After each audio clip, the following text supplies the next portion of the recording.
Well, there's just 5 days to go until the Rugby World Cup gets underway in France, and if you're watching this video then you're probably a rugby fan and you're probably as excited as I am. Now in today's video I thought it might be a chance to have a look at the coaches that are going to be looking after the teams in this year's Rugby World Cup. Of course we always place a lot of emphasis on the players, but who's looking after them and who's setting the strategy for these teams as we go into the 2023 Rugby World Cup? Well, in this video we're going to find out who all the coaches are of each of the teams and a little bit about them.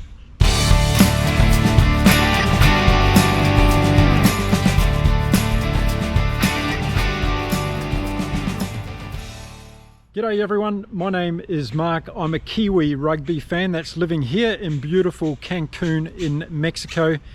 And in this video, just 5 days away from the start of the Rugby World Cup in France, I thought it might be an opportunity for us to have a look at the coaches of each of the teams that are participating in this year's Rugby World Cup.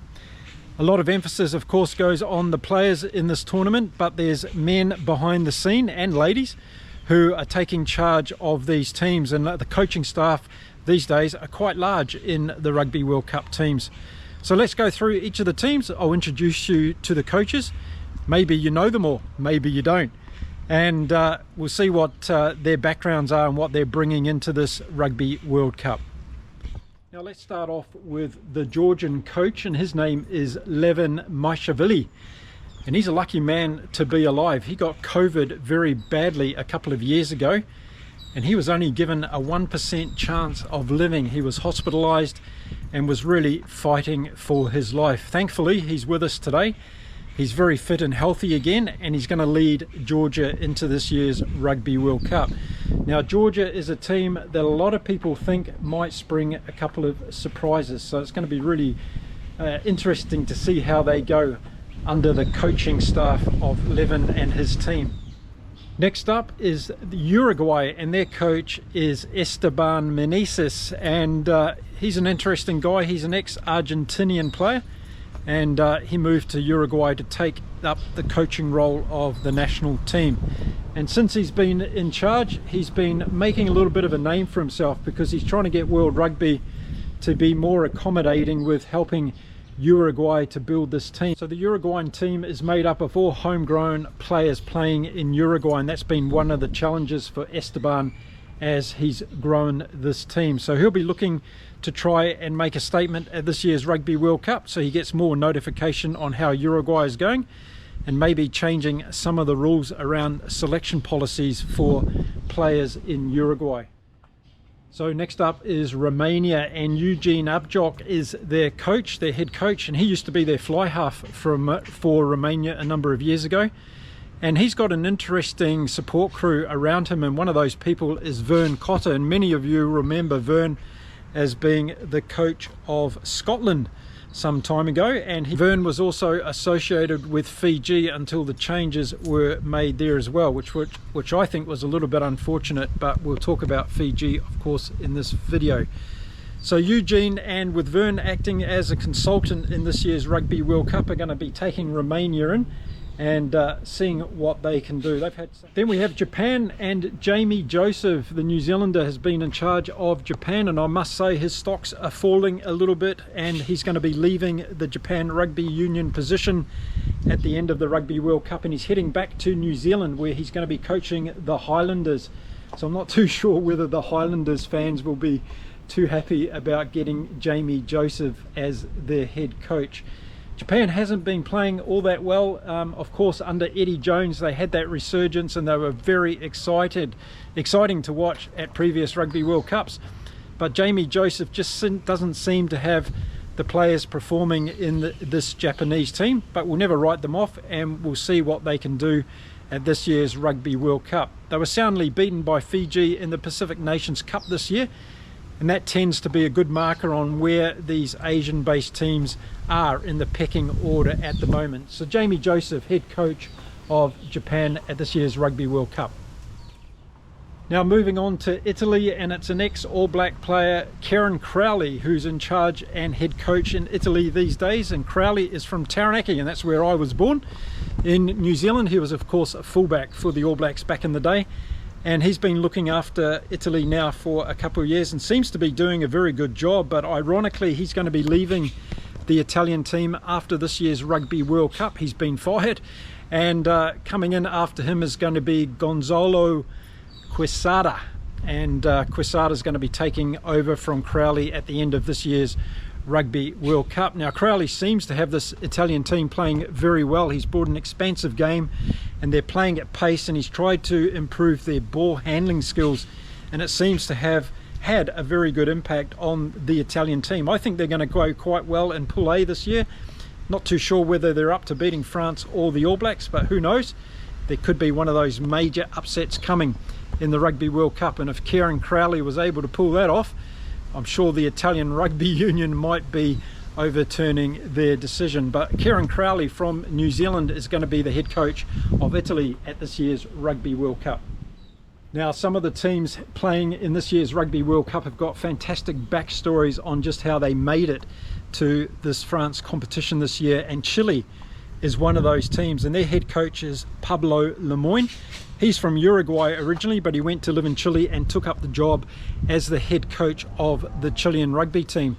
Now, to get to France, they had to qualify, and they played against Team USA in their final qualifying match, and they bet the USA team by 52 points to 51. And if you haven't seen any replays of that game, I suggest you go and watch it, because it was extremely exciting and obviously a very historic day for Chile getting through to the Rugby World Cup. And I, for one, are just thrilled that these smaller nations, smaller rugby nations, are able to get in there and play against the big boys, because it's going to give them an opportunity to expand the game in their country. And I can't wait for Pablo and the team from Chile to get out there and play in this year's Rugby World Cup, and hopefully we'll see them do themselves justice as well. So good job, Pablo and his team.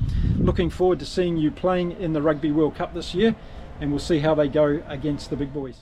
Next up, France, and boy, what huge expectations on the shoulders of their head coach Fabien Galtier, of course the ex-scrum half and captain of the French national team when he was a player, and now he's taken the French team to another level as far as his strategy and tactics go. And of course, I think the French are playing some of the best rugby they've played in a long time under Galtier, and I'm very impressed with his coaching skills and what his team has done with this French team.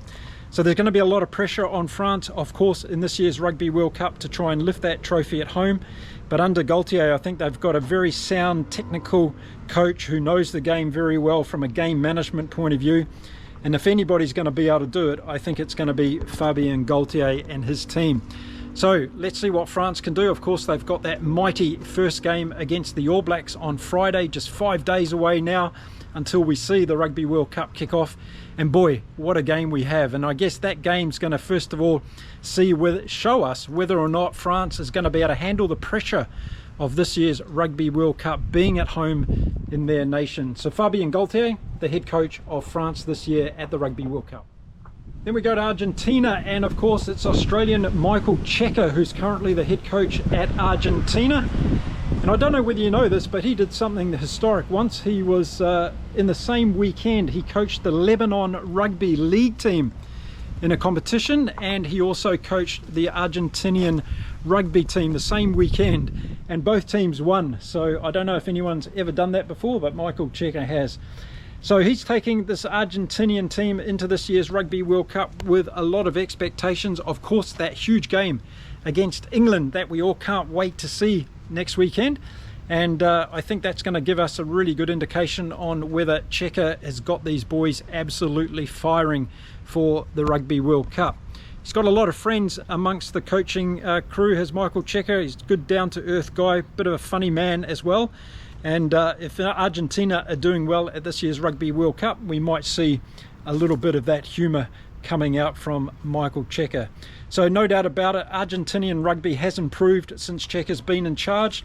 Of course, they had that famous win against the All Blacks in Christchurch, and he's also got these guys playing much better on a regular basis. They'll need to bring their A game to France in this year's Rugby World Cup. Then we have Portugal, and probably a country that's more famous for Cristiano Ronaldo and the football, the round ball game, but Portugal are in this year's Rugby World Cup. and it was their head coach is a Frenchman who jumped across the border from France. His name's Patrice Lagisquet, and you might remember that name because he was a famous French winger, a very fast man indeed, scored a number of tries against New Zealand, and he's been over there coaching this Portugal team. He's a very good coach, is Patrice Lagisquet, and he's actually won 3 titles in the top 14 competition in France with Biarritz. So he brings a lot of coaching experience but also success to this Portugal team. So don't underestimate them. I think they might give a good performance of themselves. Don't see them getting through to the knockout stage of this year's Rugby World Cup.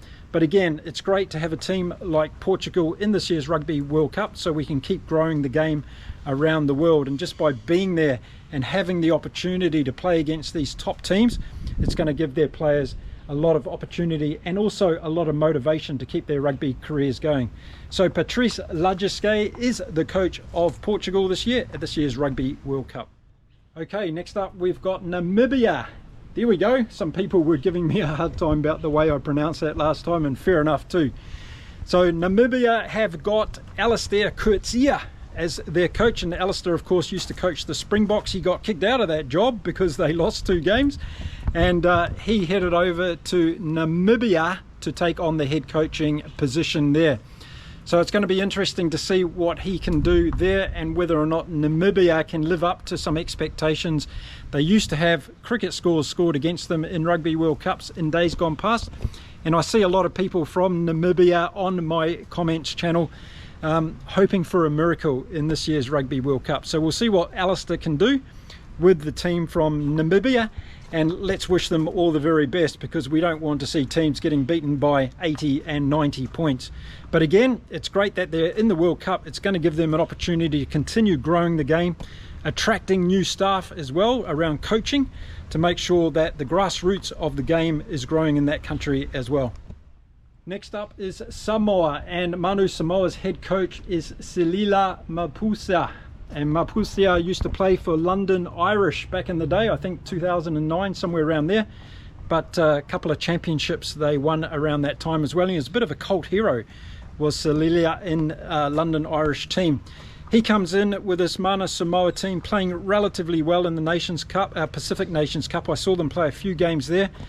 They were pretty good, but I felt also they made some critical errors with their skill set. So it's going to be interesting to see what they can do in this Rugby World Cup. But I think Samoa is going to be one of those Pacific Nations teams that are the dark horses that could cause one of the big upsets in this year's Rugby World Cup. So we're going to have to see Silala and his crew whether or not they can pull off one of those major performances. Then we have Ireland, and Ireland's head coach of course is Andy Farrell, and he took over from Joe Schmidt, the New Zealander, who returned to New Zealand to take up one of the assistant roles within the All Blacks coaching team. And since Farrell came into this Irish team, he's taking them to another level, I believe, and been really building the team towards this Rugby World Cup. Of course, they had that famous series win against the All Blacks down in New Zealand, and they'll be wanting to live up to their #1 world ranking at this year's Rugby World Cup. So as we all know, they're in that very difficult group, that Group B, and up against Scotland and South Africa. So Andy Farrell is going to be the head coach for Ireland in this year's Rugby World Cup, and I really guess that this is going to define his coaching career, because how far Ireland go in this Rugby World Cup will be the outcome for Andy Farrell's legacy, I would say, and we'll have to wait and see what happens. But there's going to be some enormous games in Pool B at this year's Rugby World Cup. Andy Farrell, head coach for Ireland. Staying in the Northern Hemisphere teams, and next up is Scotland, and of course their head coach is Gregor Townsend, an ex-Scottish player himself.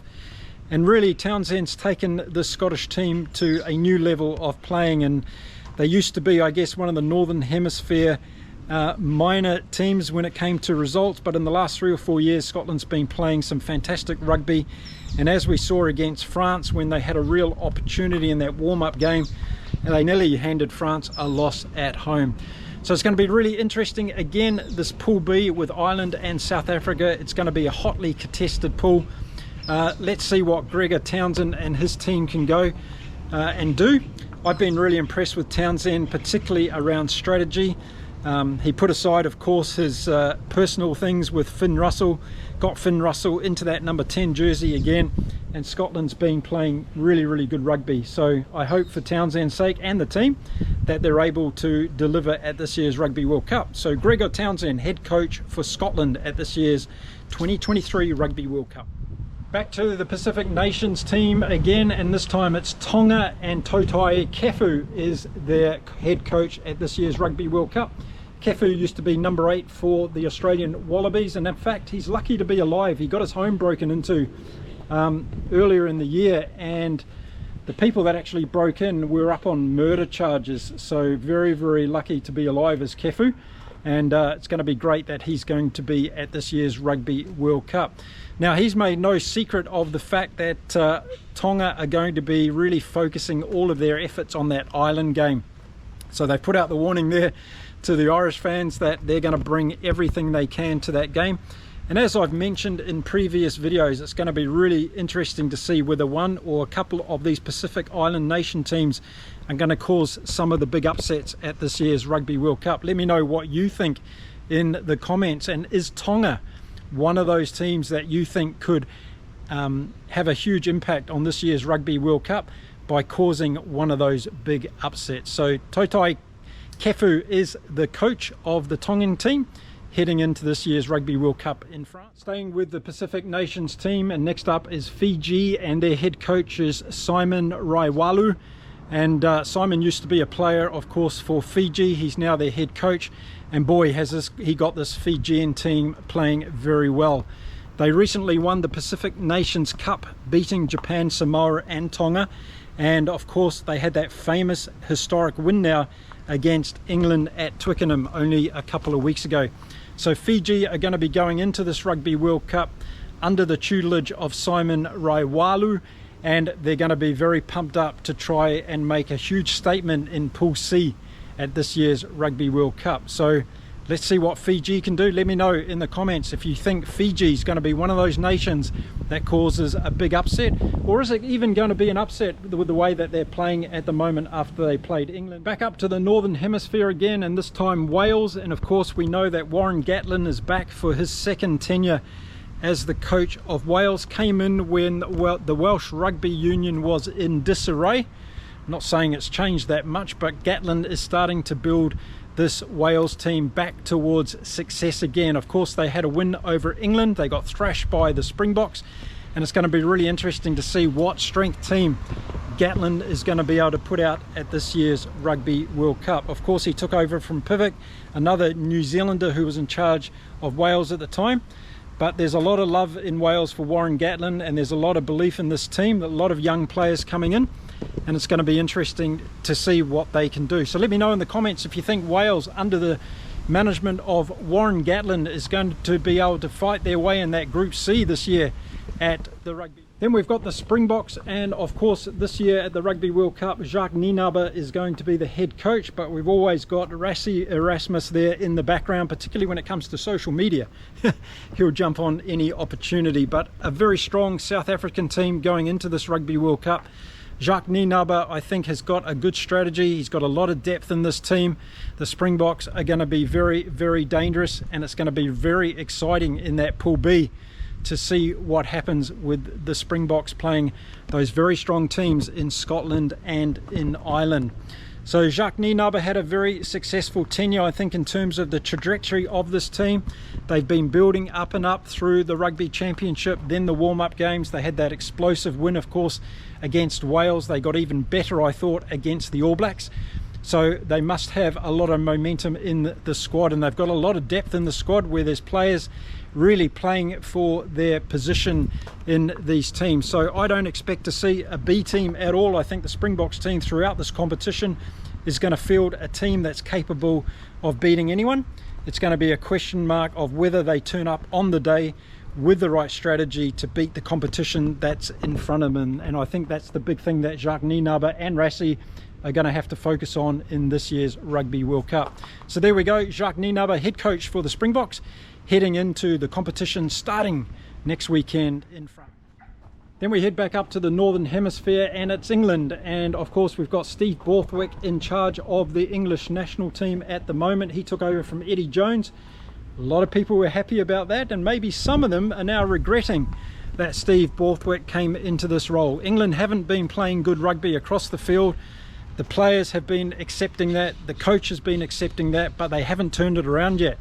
And they're not going to have time, because they're going to have to turn up against Argentina in their first game next weekend in the Rugby World Cup. So Steve Borthwick, definitely his coaching career with the national team must be on the line during this Rugby World Cup.